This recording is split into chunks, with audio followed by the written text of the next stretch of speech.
माता पिता और आचार्य की सेवा करने का जो उपदेश ऋषि ने दिया था उस समय भी उतना प्रासंगिक था, आज भी उतना प्रासंगिक है, बल्कि कहें कि आज उससे भी ज़्यादा प्रासंगिक है कि उस समय हमारी संस्कृति में इतना क्षरण और पतन नहीं हुआ था और परिवार संयुक्त होते थे। माता पिता का तो साथ नहीं रह पाएंगे, कई बार माता पिता के रहते पुत्र बहुत बच्चे नहीं रहते, तो वो दुर्भाग्य अलग विषय है। पर पुराने ज़माने में ज़्यादातर साथ एक परिवार में रहने के 2-4 पीढ़ियों के तक बने रहने के अवसर अधिक होते थे। अब रोजी रोटी और रोजगार और शिक्षा, इन दोनों कारणों से परिवार विघटित हुए हैं और संयुक्त परिवार एकल परिवार में महत्व और बढ़ गया है। संस्कृति का पतन हमारा बहुत ज़्यादा हो गया है, इस वजह से इस उपदेश की और ज़्यादा गहराई से आवश्यकता है। अगर हम बात शुरू करें माँ से, मातृदेवो भव, तो शिक्षा और संस्कार देने का सबसे पहला काम माँ का हो। 5 वर्ष तक बच्चे पर माँ का अधिकार माना जाता है। न्यायालयीन कार्यवाही में भी शायद यही उम्र होगी। 5 की प्रथम पाठशाला कहते थे। तो शिक्षा और संस्कार, और ज्यादातर जैसे कहते हैं ना कि माँ की छाप पड़ी है, माँ पे गया है या पिता पर गया है, तो वो भौतिक रूप से ज्यादा कहते हैं, तो गुणों को ध्यान में भी रख के कहते हैं। हालांकि अब समय इतना बुरा आया है, संस्कृति का पतन जैसे हो रहा है, तो कुछ दिन बाद बच्चों को आएगा कि स्टार टीवी पे गया है या जी टीवी पे चला गया है, फलाने के जैसा है, उसके जैसा है, इसके जैसा दिखता है, उस हीरो के जैसा दिखता है, तुम तो इसके जैसे दिखते हो, वेरी स्मार्ट हैंडसम, सब ऐसा वैसा। फोटो किसके लगे रहते हैं हमारे बच्चों के कमरों में, छात्रावासों को भी जाकर देखिए, जहाँ बच्चों की आज़ादी है, किसकी फोटो लगे देखते हैं। पतन माँ का पतन होने से शुरू हुआ है, ये कहना चाहता हूँ। माताएं कैसी पतित हुई हैं, फिल्म, टीवी और ये विज्ञापन के कैलाशगति से उल्लेख नहीं किया जा सकता और किया भी नहीं जाना चाहिए। समझदार को उठाना बहुत। माँ के हृदय में, उर में, छाती में जो दूध होता है वो अमृत होता है, स्वास्थ्य की दृष्टि से भी और तात्कालिक आवश्यकता की दृष्टि से भी बच्चे ठीक होंगे। लेकिन अब हमारी माताओं के छाती में दूध नहीं होता है, बड़ी आग रहती है, उससे बीड़ी जलाने वगैरह का काम करने का उत्साह दिखाया जाता है। जिगर में बड़ी आग, और ये तो बहुत छोटी चीज है और क्या क्या हो गया है। तो जब माताओं की ऐसी दशा होगी, माताएं खुद भी कराती हैं और पुरुष वर्ग भी, सामंतवादी सोच भी इसके लिए जिम्मेदार है। तो जब माता का पतन इतना हो जाएगा तो पुत्र कैसे सुसंस्कृत और सभ्य पैदा होंगे। उल्लेख आता है कि जब कुमार कार्तिकेय का जन्म होना था तो भगवान शिव और पार्वती ने जाने कितने वर्षों तक तप किया। कृष्ण और रुक्मणी ने प्रद्युम्न को प्राप्त करने के लिए 12 वर्षों तक ब्रह्मचर्य व्रत का धारण किया। जब बीज अच्छा होगा तब तो पौधा अच्छा होगा। शारीरिक, मानसिक, वाणी, सब प्रकार का संयम, संस्कारों का, अन्न का, सबका संयम करके, और संस्कार है हमारे यहाँ, गर्भाधान संस्कार होता है। 16 संस्कारों में प्रमुख संस्कार है, शायद पहला ही संस्कार है समाज। उस संस्कार को नष्ट हो गया तो एक्सीडेंटल बर्थ है ज्यादातर, जाने अनजाने में जन्म होता है बच्चों को। ऐसी स्थिति में अच्छी संतति कैसे होगी और संस्कार, संस्कृति और सभ्यता कैसे रहेगी, कैसे बढ़ेगी, कैसे मातृदेवो भव और कैसे पितृदेवो भव, कैसे आचार्य देवो भव होगा। ये बहुत संक्षेप में मैंने इस दुर्दशा का, अपनी दुर्दशा हो चुकी उसका उल्लेख किया। विस्तार में जाने लायक विषय है नहीं, अपनी वाणी को दूषित करना। यही पिताजी लोगों का हाल है। कितने अनाथ बच्चे घूमते हैं, पिता शराबी थे, मर गए पी के, अब बच्चे चाय की दुकान में। हम लोग चाइल्ड लेबर पर बात करते हैं सरकारी ड्यूटी में, लेकिन दया आती है, क्या करोगे। अगर उस बच्चे को चाय की दुकान से भी हटा दो तो घर में है उसके पास। 5-7 बच्चे पैदा किए और पी पाके निकल गए। चाय के पिता क्या किया उन्होंने, यही गुरुओं का हाल है, क्या शिक्षा दे रहे हैं। तो एक पक्ष ये भी है और दूसरा पक्ष और भी है आगे कि माता पिता के प्रति बच्चों का क्या व्यवहार है, गुरुओं के प्रति बच्चे क्या कर रहे हैं। लेकिन जिम्मेदारी माता पिता और गुरुओं पर मैं मानता हूँ, क्योंकि जो वो बनकर निकले हैं, पूरा का पूरा बगीचा अगर सज के तैयार हुआ है तो मालिक की तो जवाबदारी है ना, कौन से पेड़ लगाए हैं, कैसे लगाए हैं, उनको कौन से फल फूल आए हैं कि कांटे बोए हैं। बोए पेड़ बबूल का तो फल कहाँ से आएंगे। ये दुर्दशा जो शिक्षा और संस्कार का पतन हुआ है, इसके पीछे ये स्थिति है। हमारे पुराने समय में ऐसा नहीं होता था कि 4 आश्रम थे, ब्रह्मचर्य, गृहस्थ, वानप्रस्थ, संन्यास। मेरी पुस्तक में इसका अलग से अध्याय है, पूरा विस्तार से वर्णन दिया है इसका क्या अर्थ है। तो उसका जब विधिवत पालन होता था, जैसा मैंने कहा वैदिक धर्म बहुत अनुशासित धर्म है, राजमार्ग बना हुआ है, सब चीज़ों का बहुत व्यवस्थित सुरक्षित अनुशासन है। उसको भंग करके कल्याण नहीं हो सकता है, कोई शॉर्टकट नहीं है।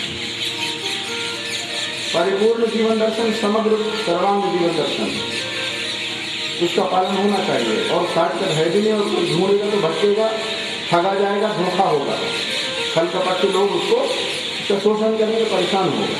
वेदों अखिलो धर्म मूलक मतलब यही वैदिक मार्ग ही संपूर्ण समग्र है। तो माता चूंकि हमारी निर्माता है, तो माता भी अच्छी होनी चाहिए, और माता ने चूंकि हमको जन्म दिया है तो हमें भी माता के प्रति ऐसा उपकार मानना चाहिए। माता के कई रूप हैं और कई उसको परिभाषित करते हैं। उसको जननी कहा क्योंकि जन्म देती है, पालन करती है, पोषण करती है, शिक्षक भी है, पहली आचार्य और गुरु भी वही कही गई है। मनुस्मृति में एक श्लोक आया है, उपाध्यायान दशाचार्य, 10 उपाध्याय। उपाध्याय शब्द जैसा मैंने कहा था शब्द दिए गए हैं जो किसी वेद के किसी एक विषय और भाग को पढ़ाते और समझाते थे। एक सब्जेक्ट के लेक्चरर, उनको उपाध्याय कहते थे। ऐसे 10 उपाध्यायों से बड़ा है आचार्य। उपाध्यायान दशाचार्य, आचार्याणाम शतम पिता। ऐसे सैकड़ों आचार्यों से बड़ा पिता है। पितॄणाम शास्त्रम तो माता, और हजारों पिताओं से ज्यादा गरिमा में है माता। गौरवेण अतिरिच्यते। 10 उपाध्यायों से, शिक्षकों से आचार्य श्रेष्ठ हैं, सैकड़ों आचार्यों से पिता श्रेष्ठ है, हजारों पिताओं से माता श्रेष्ठ है। प्रायः मनोविज्ञान में विश्लेषण किया है, वो तो उस प्रकार कुछ भी विश्लेषण करते थे वो लोग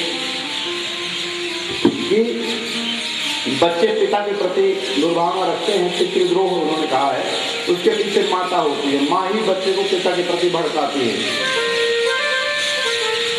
अब भड़काती कि नहीं भड़काती है तो परिस्थिति पर निर्भर करता है। यदि पिता आदर योग्य है और पति पत्नी के संबंध अच्छे हैं तो कोई पत्नी अपने पति की भरोसा नहीं कराती, और पति महाराज भी दुर्गुणी है तो निश्चित रूप से पत्नी अपने कष्ट, यदि पति उन्हें मारते हैं शराब पीकर, तो माँ को बच्चे ही बचाते हैं लोगों में, तो निश्चित रूप से पिता के प्रति दुर्भावना बढ़ेगी। लेकिन यह बात बिल्कुल स्पष्ट हो गई। पितृद्रोह बात तो सिद्ध नहीं पाई थी, लेकिन यह बात बिल्कुल सिद्ध हो गई कि बच्चों पर सर्वाधिक प्रभाव माता का ही पड़ता है शिक्षा और संस्कार में। वह अपने आप सिद्ध हो गया, पाश्चात्य दृष्टि से भी और सनातन दृष्टि में तो पहले से ही सिद्ध है। माता कुछ भेद भी कर सकते हैं आप। माता का मतलब एक तो जो आपको जन्म देने वाली माँ है वो हुई, उनका तो संसार में कोई उपाय नहीं। कहा भी गया है कि भगवान सब जगह नहीं पहुंच सकते थे, इसलिए उन्होंने आपकी देखभाल के लिए माँ को भेज दिया।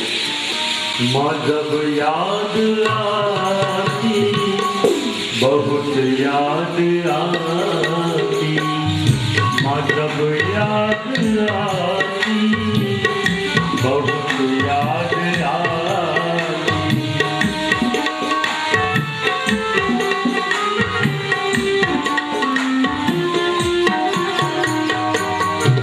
पन्हे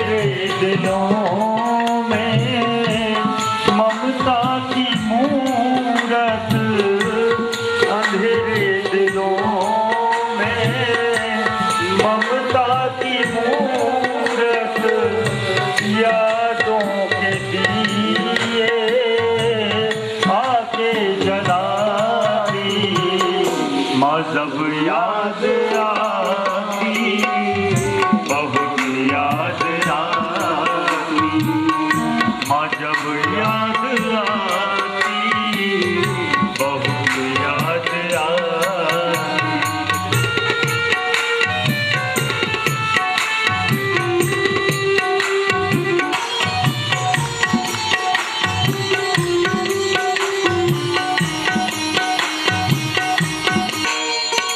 है मेरी माया ममता की जागीर है मेरी या ममता की जागीर है मीठे बोलों में इमरत की तासीर है मीठे बोलों में इमरत की तासीर है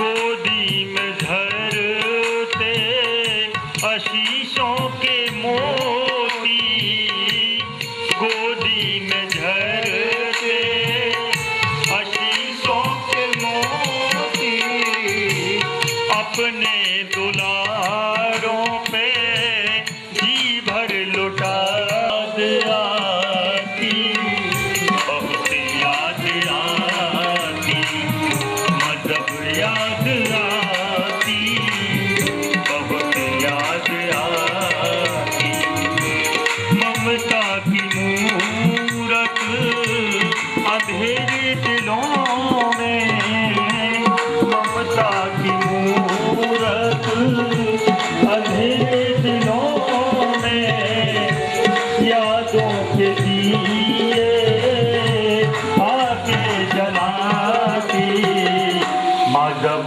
याद आती बहुत याद आती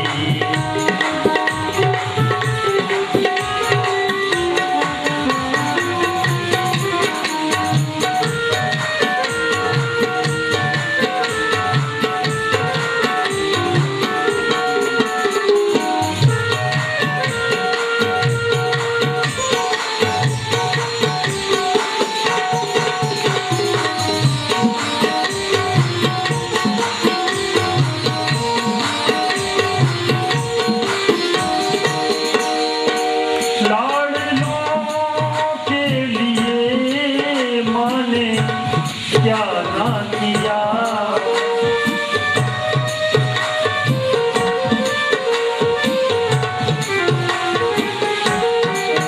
लाडलों के लिए माँ ने क्या ना किया जब अंधेरा मिला तो दिया दे दिया जब अंधेरा मिला तो दिया दे दिया उसकी कपाल से बगिया हरी है उसकी कपाल से बगिया हरी है चहकती है कली मुस्कुराती माँ जब याद आती बहुत याद आती माँ जब याद आती बहुत याद आती ममता की मूरत अंधेरे दिलों में यादों के दिए आके जलाते माँ जब याद आती